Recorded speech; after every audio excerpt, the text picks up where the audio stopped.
Hello বন্ধুরা, কেমন আছো সবাই? আজকে ও বললো যে চলো সন্ধ্যার পরে একটু বাইরে যাই। কোথায় যাব জানি না, ওমেন্স ডের আগের দিন মনে হয়। তো গেছিলাম দুজন মিলে, তারপরে দেখলাম বললো চলো স্টার মলেই যাই, স্টার মল থেকে ঘুরে আসি, বাড়িতে ভালো লাগছে না। আর এই জন্য চলে গেছিলাম। তো গেছি যখন, খালি হাতে তো আসা যাবে না, টুকটাক কিছু কিনতে হবে।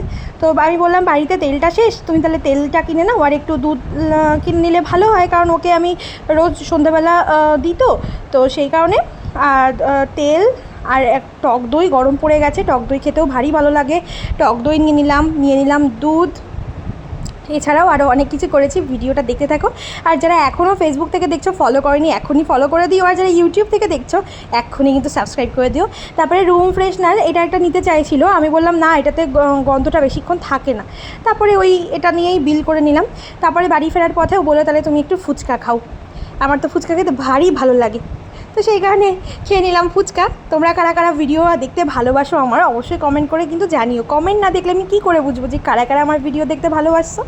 তো এই দাদার ফুচকাটা আমার খুব ভালো লাগে, স্টার মলে যাওয়ার পথেই পড়ে আর কি। তো এখান থেকে খেয়ে নিলাম। শেষ, সবাইকে টাটা।